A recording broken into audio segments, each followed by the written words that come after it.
Hello and welcome to a journey of clarity, a personal exploration of getting in tune with yourself and in tune with others with your host, Dr. Natanael Costea.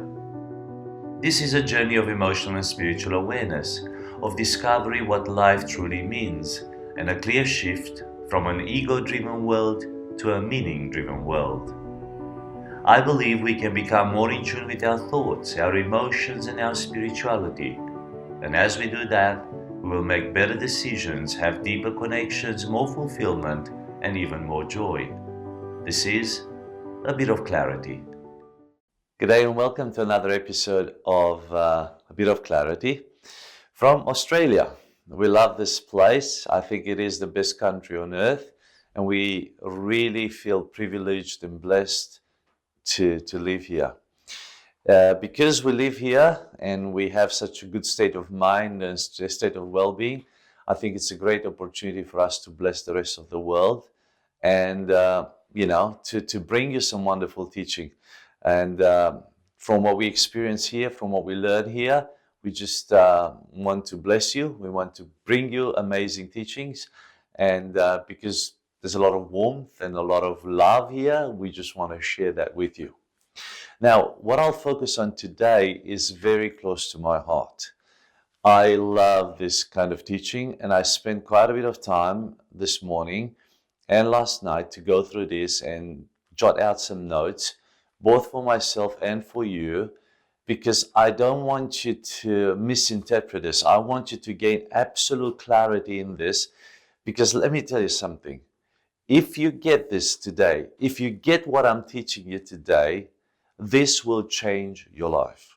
The clarity you will have in your emotions, in your thoughts, in what goes on in your life every single day will be transformed and revolutionized. This is lesson 12. This is episode 12. What I've done until now, it comes in batches of 12. So self-awareness is the first part, and there'll be 12 lessons on that. And next episode 13, will be a recap of all of that. So make sure you listen to that, because that will refresh everything in your mind. And then we will go on to episode 14 when we begin self-management, which is the next module. So, but here on lesson 12, when we're finishing off self-awareness, I'm bringing you my very best, and I'm bringing you this amazing possibility of you to gain clarity of your thoughts and your emotions. Also know that there are notes. Just click on the link below somewhere, wherever you're watching this, whether you're on YouTube or on Apple Podcasts or on Google Podcasts, Spotify, Amazon Music, etc. Just make sure that you click on the link or you visit eq.org.au. That's eq.org.au and download the show notes, because these are very important and we will go through them. So what I want to share with you today is the difference between emotions and feelings. Feelings and emotions. Most of the time we think these are the same, but let me tell you something. They are not. They are not. Most of the so-called emotions that we feel during the day, they're not actual emotions. They are feelings. And feelings are a mentalized state. That is something that is in our mental state, in our mind, something that we create all the time based on what we focus on, what we think about, what we make. So we make what we make of what we think of. So it's the interpretation that we give our thoughts that bring in these feelings.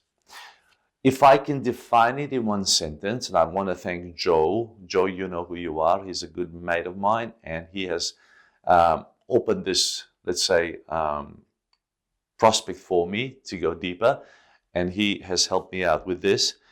He said, emotions come from experiences and feelings come from thoughts.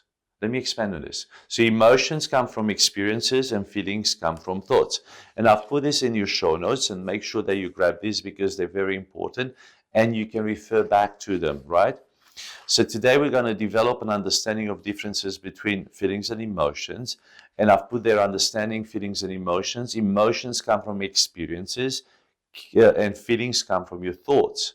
And most of the emotions that we feel during the average day are not actual emotions, they are actual feelings.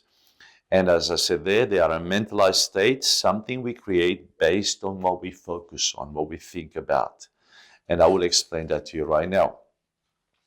When an emotion comes, it comes from an experience, from something that is organic, something that is natural in the body. It's a natural response that the body just gives to us. For example, if you're a man like me and you always wanted a son, so our firstborn was a daughter, and it was a joy for my wife. It was a joy for me because we wanted children. But when the second child was about to be born, we found out the gender of that, and we knew it was a boy. Well, let me tell you that the emotion that I felt when I found out that the next child will be a boy was just an emotion of joy, an emotion of happiness, an emotion of divinity touching me, an emotion. I didn't have to think about that. The emotion just overwhelmed me. It came to me naturally, organically, and my whole body thrived and everything just happened. I didn't have time to process that and think about it and then allow that emotion to generate into me. That just came to me with the news, and I didn't have to think about that. It was a natural, organic response to the information that I received. Now, at the opposite end of the spectrum, 2 days ago, for example, I was at a funeral. And when I watched the life of this lady unfold on the screen, once again, I didn't have to think about too much. When I saw her life, an emotion of sorrow, of pain, of heaviness came upon me. And this, again, it's a natural, organic emotion based on some information that my body received, or my mind received, or my heart received. I didn't have to think about that. That emotion came naturally unprocessed. That is what an emotion is. So when you experience sudden joy, sudden sadness, you don't have to process it. You don't have to think about it. You just absorb. You are absorbed in that moment and you feel that emotion. Those are emotions. So emotions are in our body and they are an organic reaction to something that we experience in life. Now, well, wouldn't you say that feelings are the same? No, feelings are not the same. Feelings, on the other hand, a feeling is the way we interpret a segment of reality. It is an echo of interpretation of our own reality. It's the thought that we have. So I've put down there the thread. In your notes, you have the thread of how everything works. You've got the thought, the meaning, the mood, the temperament, and then the illusionary reality. So when you have a thought, when you think about something, you give that thought a meaning. And that meaning that you give that thought creates a mood inside your mind, inside yourself. That mood leads to a temperament, and that temperament leads to a reality for you, which is not the true reality, but it's your illusionary reality. So, this is important for you to understand because most of the time we are not in emotional states, but we are in feeling states. And this means that you are in absolute control of your feelings if you know what to focus on in your thoughts. If you are aware what is generating those feelings in your mind. If you're aware what is generating them, then you have the possibility to manage these and you become aware of your feelings. And then you end up in this pattern, in this cycle of thought, meaning, emotion, but you don't get caught in it because you can control it. So let me take you through this trial or this train of thought just for a moment. The other day, I was preparing to stop the pump for the pool. so I can go in with my children. We have a little swimming pool, and it's summer here, and we love to go in the pool. So when I went to stop the pump, in the garden beds next to where I have the chemicals and the pump and everything next to the pool, in our backyard, there was a dead rat. A dead rat with ants on it, right? So imagine now if I would have thought, how did this rat appear in my backyard? So I could have thought that if I have a victim mentality, I could have thought my neighbor chucked this rat over the fence. Now on that side, I happen to have a neighbor who's not that friendly. All my other neighbors are quite friendly. She's a great lady, but she's not that friendly. Apart from a hi, we don't get much communication from her. And we lived there for about 8 years. She's a little bit in her own world. She's a school principal, and I think she's got a quite tough life. So I could say to myself, as soon as I see the rat, that this rat was killed by my neighbor, and she chucked it over the fence just to rub it in my face, just to make me feel bad. Now all of a sudden I get all that feeling of anger towards her, resentment towards her. The meaning that I give that thought is that this lady doesn't like me. Then the mood that I get is quite sad, and my temperament is a temperament of anger. So I could say, this lady doesn't like me. In fact, maybe my other neighbors don't like me. Maybe I have a problem. I mean, if this lady went to that extent to actually kill a rat and chuck it over the fence to show me that she doesn't like me, imagine how bad I am. I'm not even going to go outside for a while. I'm just going to isolate. I'm going to sit in the house and just lament and cry. Now, my thought pattern goes into this this nonsense for, 3, 4, 5 hours, 10 hours, 2, 3 days. Imagine that. And then I go into this victim mentality. Nobody likes me. Nobody cares about me. Look, nobody's called me for days. Then I become angry. Then I become unsettled.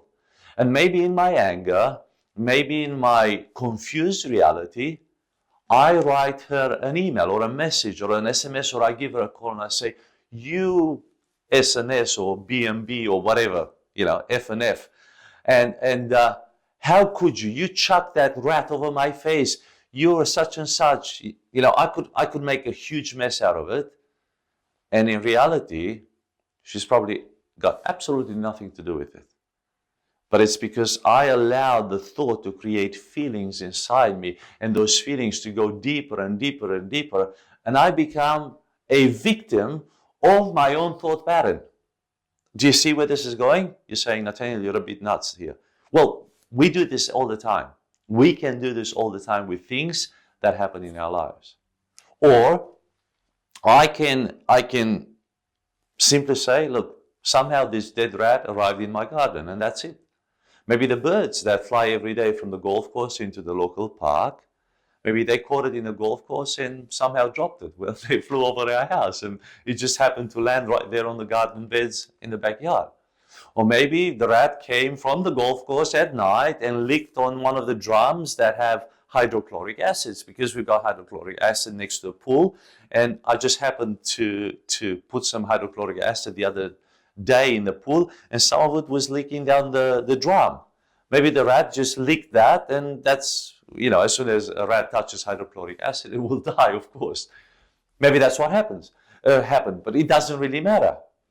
The meaning that I associate with this event is insignificant. Okay, there is a dead rat in our backyard, and that's a fact. How it got there, it doesn't really matter. I can't make up these stories. I can't invent these stories that just create feelings and feelings that lead up to an emotional state that is uncontrolled. So I took the rat, chucked it in the bin, and forgot all about it. So, can you see how the meaning that we associate what we focus on can really derail absolutely everything in our lives? Now, we have the tendency to do this with certain things that come in our lives. And I've done this, and I'm sure you've done this, but I'm doing it less and less and less. While I was preparing for this morning, I thought to myself, Man, if I only knew this when I was a teenager. If somebody told me that I create my own reality by the way I think, man, that would have been such a blessing.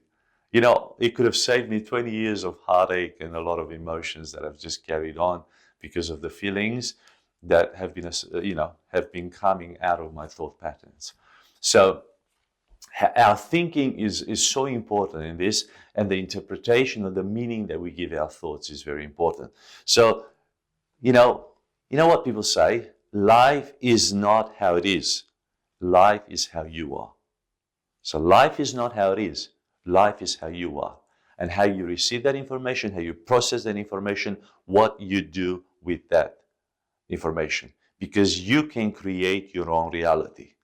The thoughts that you have and the interpretation of those thoughts create your reality. And those feelings become your moods. Those moods become your temperament. And then that becomes an illusionary part of your reality. And life just goes down the hill just like that. That's why a lot of people are deceived out there. They live in their own bubble, we say, in their own world, in their own mental state. They create that bit by bit, just going on this downward spiral. So, because we are an accumulation of all our thoughts and the meaning we associate with our thoughts and with our experiences, which then contribute to our moods and our temperaments, we carry that wherever we go. We carry ourselves wherever we go. We carry that energy wherever we go. So why are we learning this? We're learning this to become aware of this, of our thoughts, the meaning we give our thoughts, and the feelings that naturally draw out of those thoughts. Because if we have this awareness, then we can reverse engineer it. We can change this around. So in your notes, I explained to you the awareness of your daily feelings. I explained to you the thought, the meaning, the mood, the temperament, and the illusionary reality.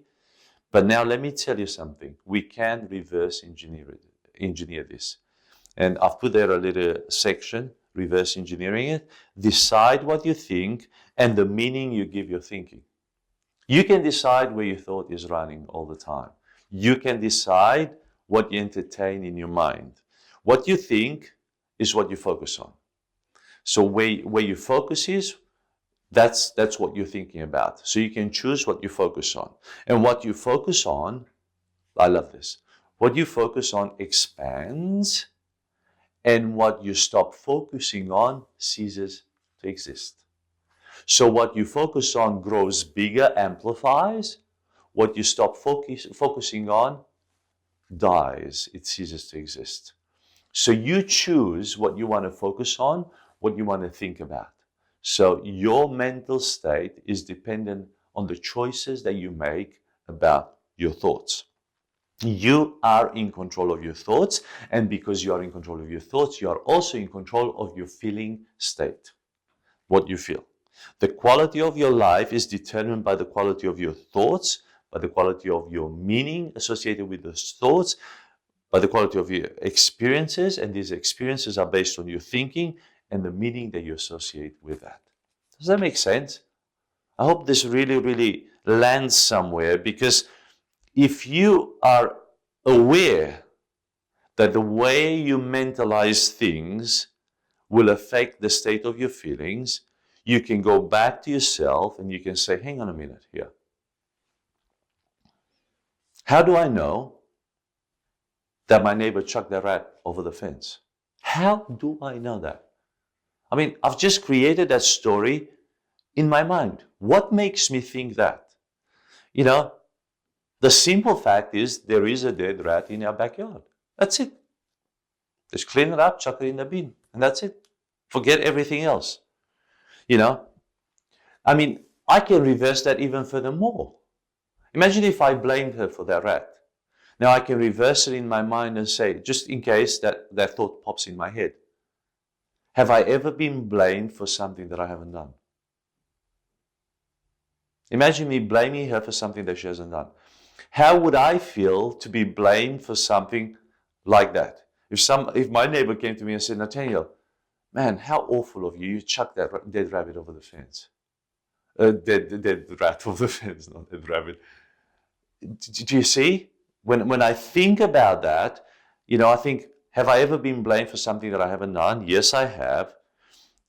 Have these things happened the other way around? Yes, they have.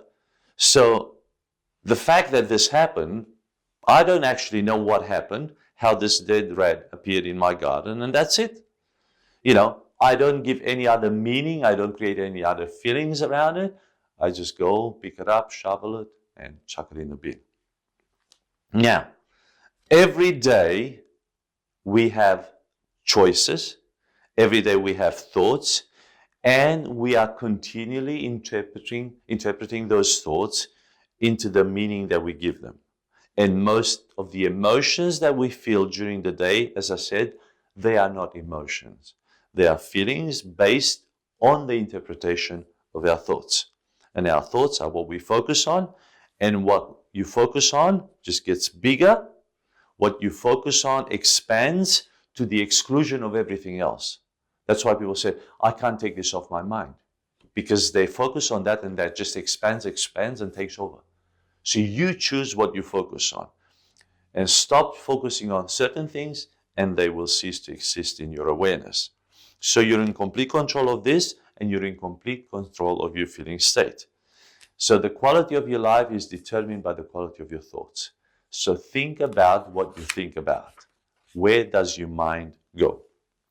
So in application down the bottom there, make a list of your thoughts that have triggered certain feelings today.